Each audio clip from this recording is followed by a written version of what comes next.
Mesurer la radioactivité dans les échantillons environnementaux, c'est d'abord mesurer la radioactivité des atomes qui les composent. Alors un atome, c'est un noyau avec des électrons sur des orbites autour de ce noyau.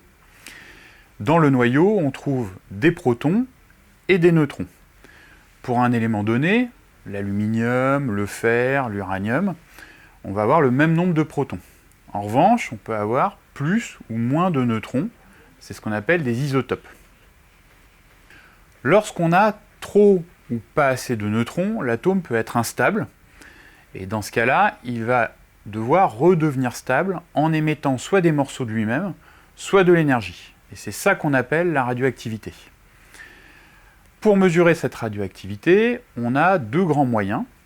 Soit on va utiliser la différence de masse entre ces isotopes, qui est extrêmement faible, puisque c'est moins d'un milliardième, 2 milliardièmes de milligrammes qu'on va devoir mesurer. Soit on va s'intéresser aux rayonnements qui sont émis par les atomes pour connaître ceux qui sont présents.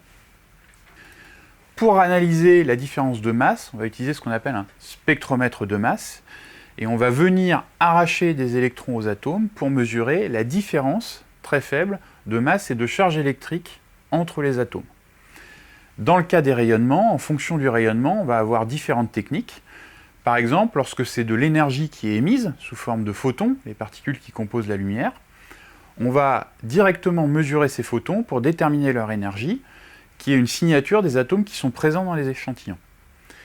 Lorsqu'on a un proton qui se transforme en neutron, ou un neutron qui se transforme en proton, à ce moment-là, c'est un électron qui est émis, donc les particules qui composent le courant électrique, sauf que comme on en a extrêmement peu, on va utiliser une ruse, on va utiliser un liquide scintillant, qui, lorsqu'il va voir les électrons, va émettre de la lumière, et on va mesurer cette lumière, qui va nous permettre de remonter à ce qui est présent dans l'échantillon.